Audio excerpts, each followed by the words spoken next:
പിണറായി വിജയന് ഷോക്കടിക്കുമോ? CBI പിണറായിയെ പൊളിച്ചടുക്കുമോ? കേരളം ഉറ്റുനോക്കുകയാണ്. 24 വർഷത്തെ നിയമയുദ്ധം Lavalin നിന്ന് പരിഗണിക്കുമ്പോൾ ഏവരും ഉറ്റുനോക്കുന്നത് അതാണ്. ലാവ്ലിൻ കേസ് സുപ്രീം കോടതി ഇന്ന് പരിഗണിക്കുന്നു. മുഖ്യമന്ത്രി പിണറായി വിജയൻ അടക്കം 3 പ്രതികളെ കുറ്റവിമുക്തരാക്കിയ ഹൈക്കോടതി നടപടി റദ്ദ് ചെയ്യണമെന്ന CBIയുടെ ഹർജിയും കേസിൽ നിന്ന് ഒഴിവാക്കണമെന്ന KCB മുൻ ഉദ്യോഗസ്ഥരുടെ ആവശ്യവുമാണ് കോടതി ഇന്ന് പരിഗണിക്കുന്നത്. കേസിൽ കക്ഷി ചേരണമെന്നാവശ്യപ്പെട്ട് കോൺഗ്രസ് നേതാവ് VM സുധീരൻ നൽകിയ അപേക്ഷയും ലിസ്റ്റ് ചെയ്തിട്ടുണ്ട്. അതും എങ്ങനെയായിരിക്കും കോടതി കാണുക എന്നുള്ളത് തന്നെയാണ് ഇപ്പോൾ കേരളം ഉറ്റുനോക്കുന്നത്. മുഖ്യമന്ത്രി പിണറായി വിജയൻ, മുൻ ഊർജ്ജ secretary K Mohanachandran, joint secretary A Francis എന്നിവരെ കുറ്റവിമുക്തരാക്കിയ ഹൈക്കോടതി വിധിയെ ചോദ്യം ചെയ്താണ് CBI സുപ്രീം കോടതിയെ സമീപിച്ചത്. അതുകൊണ്ട് തന്നെ ഇന്ന് പിണറായി വിജയനെ CBI എന്ത് നിലപാടായിരിക്കും കോടതിയിൽ എടുക്കുക എന്നുള്ളതും വളരെ പ്രധാനമാണ്. പിണറായിക്കെതിരെ കൃത്യമായ തെളിവുണ്ടെന്നും അഴിമതിക്കുള്ള ഗൂഢാലോചനയിൽ പങ്കാളിയാണെന്നും CBI വാദിക്കുന്നുണ്ട്. തുടക്കം മുതൽ CBI പറഞ്ഞ നിലപാടുകളിൽ ഉറച്ചു തന്നെ ആ വാദവുമായി മുന്നോട്ട് പോകുമ്പോൾ അത് എങ്ങനെ പ്രതിഫലിക്കും? കുറ്റപത്രത്തിൽ നിന്ന് പിണറായി അടക്കമുള്ള പ്രതികളെ ഹൈക്കോടതി ഒഴിവാക്കിയത് വസ്തുതകൾ പരിശോധിക്കാതെയാണ്. വിധി റദ്ദു ചെയ്യണമെന്നും CBIയുടെ ഹർജിയിൽ ആവശ്യപ്പെടുന്നുണ്ട്. വിചാരണ നേരിടണമെന്ന് ഹൈക്കോടതി നിർദ്ദേശിച്ച 3 KCB മുൻ ഉദ്യോഗസ്ഥരും സുപ്രീം കോടതിയെ സമീപിച്ചിട്ടുണ്ട്. അവരുടെ കാര്യത്തിൽ എന്തായിരിക്കും തീരുമാനം എന്നുള്ളതും വളരെ പ്രധാനമാണ് കേസിനെ സംബന്ധിച്ച്. കേസിൽ നിന്ന് ഒഴിവാക്കണമെന്നാവശ്യപ്പെട്ട് R ശിവദാസ്, കസ്തൂരി രംഗ അയ്യർ, KG രാജശേഖരൻ എന്നിവരാണ് ഹർജി സമർപ്പിച്ചിരിക്കുന്നത്. ഈ ആവശ്യത്തിൽ CBIയുടെ മറുപടി കോടതി ആവശ്യപ്പെട്ടിരുന്നു. ജസ്റ്റിസ് NV രമണ അധ്യക്ഷനായ ബെഞ്ചാണ് ലാവ്ലിൻ കേസ് പരിഗണിക്കുന്നത്. അടിയന്തരമായി വാദം കേൾക്കേണ്ട സാഹചര്യമില്ലെന്ന് നേരത്തെ കേസ് പരിഗണിച്ചപ്പോൾ സുപ്രീം കോടതി നിരീക്ഷിച്ചിരുന്നു.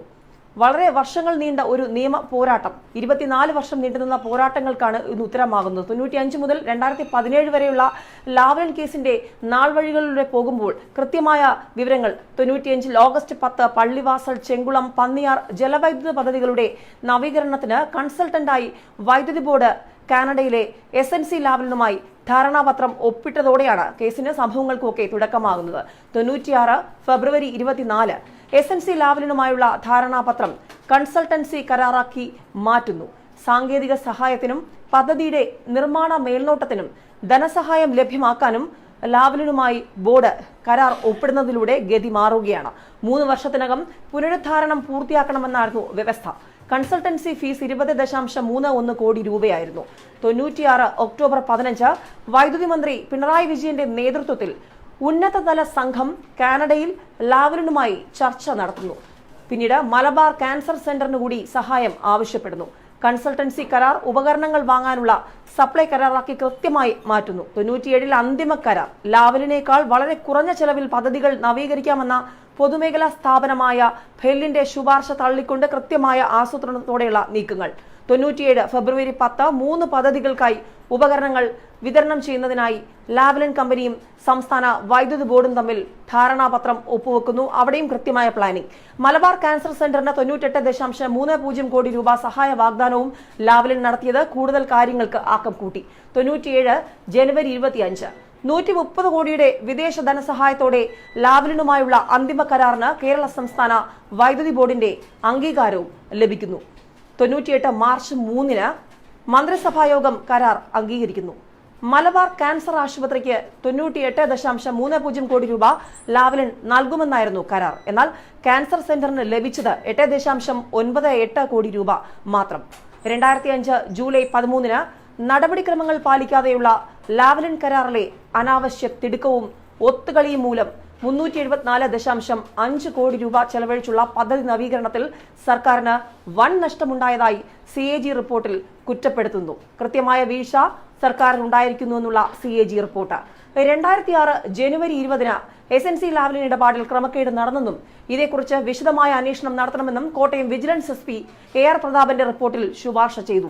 പിണറായി വിജയനടക്കം 4 മുൻ വൈദ്യുതി മന്ത്രിമാരെ വിശദമായി ചോദ്യം ചെയ്ത ശേഷമാണ് അന്വേഷണ സംഘം റിപ്പോർട്ടിന് രൂപം നൽകിയത്. വീണ്ടും വർഷങ്ങൾ നീളുന്ന നിയമയുദ്ധം, കേസ് അന്വേഷണം. 2006 ഫെബ്രുവരി 6 SNC ലാവ്ലിൻ ഇടപാടിനെ കുറിച്ചുള്ള അക്കൗണ്ടന്റ് ജനറലിന്റെ കണ്ടെത്തലടങ്ങുന്ന CAG റിപ്പോർട്ട് നിയമസഭയിൽ വയ്ക്കുന്നതിന് സ്പീക്കർക്ക് ലഭിക്കുന്നു.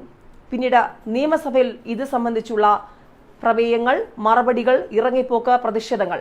2006 ഫെബ്രുവരി 8 SNC ലാവ്ലിൻ കരാറിനെ കുറിച്ച് CBI അന്വേഷണം നടത്തേണ്ട ആവശ്യമില്ലെന്ന് വിജിലൻസ് ഹൈക്കോടതിയിൽ ബോധിപ്പിക്കുന്നു. വീണ്ടും നിയമ പോരാട്ടങ്ങൾ. 2006 ഫെബ്രുവരി 13 SNC ലാവ്ലിൻ ഇടപാടുമായി ബന്ധപ്പെട്ട ക്രമക്കേടിൽ ലാവ്ലിൻ വൈസ് പ്രസിഡന്റും വൈദ്യുതി ബോർഡ് ഉന്നത ഉദ്യോഗസ്ഥരും ഉൾപ്പെടെ 9 പേരെ പ്രതികളാക്കി കേസ് രജിസ്റ്റർ ചെയ്യാൻ വിജിലൻസ് സർക്കാരിനോട് ശുപാർശ ചെയ്യുന്നു. പിന്നീട് വിജിലൻസിന്റെ കൃത്യമായ അന്വേഷണം. 2006 ഫെബ്രുവരി 14 കനേഡിയൻ കമ്പനിയായ SNC ലാവ്ലിനുമായി മലബാർ ക്യാൻസർ ആശുപത്രിക്ക് 98 കോടി രൂപയുടെ ഗ്രാന്റിനായി ധാരണാപത്രം ഒപ്പിട്ട ശേഷം സർക്കാർ കരാർ ഒപ്പിടാത്തത് ഗുരുതര വീഴ്ചയാണെന്ന് വിജിലൻസ് കണ്ടെത്തുന്നു. വിജിലൻസ് അന്വേഷണത്തിൽ കണ്ടെത്തിയ കാര്യങ്ങൾ കേരളത്തിൽ വലിയ ചർച്ചയാകുന്നു. ഗൗരവമുള്ള ചർച്ചകളായി മാറിയിട്ടും പിണറായി വിജയന് മൗനം. 2006 ഫെബ്രുവരി 25 മലബാർ ക്യാൻസർ ആശുപത്രിയുമായി ബന്ധപ്പെട്ട ഇടപാടിൽ 98 കോടി രൂപ കിട്ടിയിട്ടില്ലെന്ന CAGയുടെ അന്തിമ റിപ്പോർട്ട് കുറ്റപ്പെടുത്തിയിരിക്കെ ആശുപത്രിക്ക് ഇനി ഒരു പൈസ പോലും കൊടുക്കാൻ ബാക്കിയില്ലെന്ന കനേഡിയൻ ഹൈക്കമ്മീഷണറുടെ വെളിപ്പെടുത്തൽ. 2006 ഫെബ്രുവരി 28 LDF ഭരണകാലത്തെ SNC ലാവ്ലിൻ ഇടപാടിൽ KSEBയുടെ 3 മുൻ ചെയർമാൻമാരും കനേഡിയൻ കമ്പനിയുടെ വൈസ് പ്രസിഡന്റും ഉൾപ്പെടെ 8 പേരെ പ്രതി ചേർത്ത് വിജിലൻസ് കോടതിയിൽ പ്രഥമ വിവര റിപ്പോർട്ട് സമർപ്പിക്കുന്നു.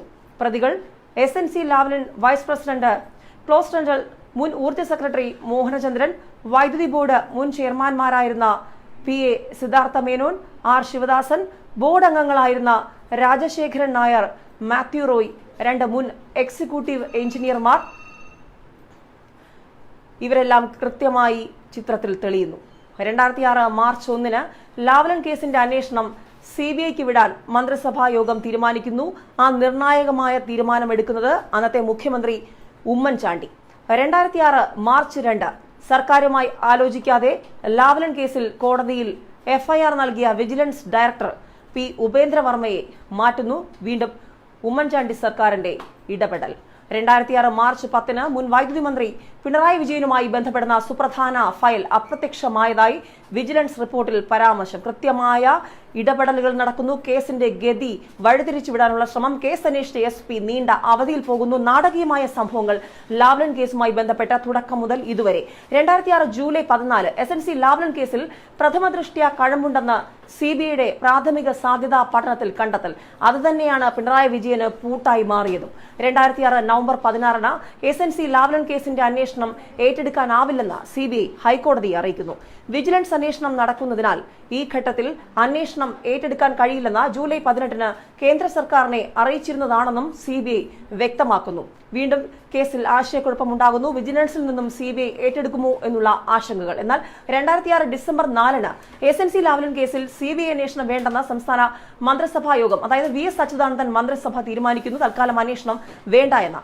2007 ജനുവരി 2 SNC ലാവ്ലിൻ അടക്കം ആർക്കും കരാർ നൽകാൻ താൻ ശുപാർശ ചെയ്തിട്ടില്ലെന്ന CPM നേതാവ് E ബാലാനന്ദന്റെ വെളിപ്പെടുത്തൽ രാഷ്ട്രീയ കേരളം വളരെ ഗൗരവത്തോടെയാണ് കണ്ടത്.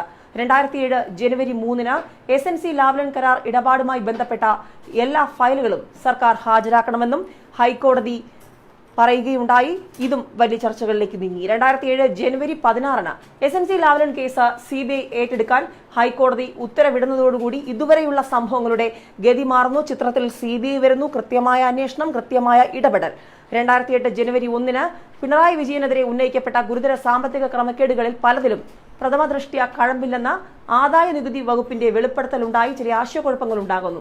2008 ജൂലൈ 28 പിണറായി വിജയനെ കമല ഇന്റർനാഷണൽ എക്സ്പോർട്ടേഴ്സുമായി ബന്ധപ്പെടുത്തി ഉന്നയിക്കപ്പെട്ട ക്രമക്കേട് ആരോപണത്തിൽ കഴമ്പില്ലെന്ന ആദായ നികുതി വകുപ്പ് വീണ്ടും വെളിപ്പെടുത്തുന്നു. 2008 സെപ്റ്റംബർ 18 SNC ലാവ്ലിൻ കേസിൽ CBI നടത്തിയ അന്വേഷണത്തിൽ ഹൈക്കോടതി കടുത്ത അതൃപ്തി പ്രകടിപ്പിക്കുന്നു. 2017 ഓഗസ്റ്റ് 23 മുഖ്യമന്ത്രി പിണറായി വിജയനെ കുറ്റവിമുക്തനാക്കിയ കീഴ്ക്കോടതി വിധി ഹൈക്കോടതി ശരിവയ്ക്കുന്നു. ഏതായാലും 24 വർഷം നീണ്ട ഒരു നിയമയുദ്ധം എന്ന് തന്നെ ലാവ്ലിൻ കേസിനെ വിശേഷിപ്പിക്കേണ്ടിയിരിക്കുന്നു. മുഖ്യമന്ത്രി പിണറായി വിജയൻ എന്തായിരിക്കും ഇന്ന് ഈ കാര്യത്തിൽ ഫേസ് ചെയ്യേണ്ടി വരിക? വളരെ പ്രധാനപ്പെട്ട കാര്യം, കേരളം ഉറ്റുനോക്കുന്നതും അതുതന്നെയാണ്. പ്രത്യേകിച്ചും രാഷ്ട്രീയ കൊലപാതകങ്ങളിൽ നാണക്കേട് കൊണ്ട് തല ഉയർത്തി നിൽക്കാനാകാതെ CPM പ്രതിക്കൂട്ടിൽ നിൽക്കുന്ന സാഹചര്യം, ലോക്സഭാ തെരഞ്ഞെടുപ്പ് പടിവാതിൽക്കൽ എത്തി നിൽക്കുമ്പോൾ നടക്കുന്ന രാഷ്ട്രീയ സമ്മർദ്ദങ്ങൾ, അതിനോടൊപ്പം ശബരിമല വിഷയത്തിൽ ഇതുവരെ കാണാത്ത സർക്കാർ നേരിട്ട പ്രതിസന്ധികൾ, ഇതിന്റെ എല്ലാം തിരിച്ചടികൾക്കിടയിൽ നിൽക്കുമ്പോഴാണ് മുഖ്യമന്ത്രി തന്നെ പ്രതിക്കൂട്ടിലായ ലാവ്ലിൻ കേസ് വീണ്ടും സുപ്രീം കോടതിയിലെത്തുന്നത്. കുറ്റവിമുക്തനാക്കിയ നടപടി നിലവിലുണ്ടെങ്കിലും സുപ്രീം കോടതി ഈ വിഷയത്തെ എങ്ങനെ കാണും? CBIയുടെ വാദങ്ങൾ പിണറായി വിജയനെ കുടുക്കുമോ? ലാവ്ലിനിൽ പിണറായിക്ക് ഷോക്കടിക്കുമോ? ഇതുതന്നെയാണ് കേരളം ഉറ്റുനോക്കുന്നത്.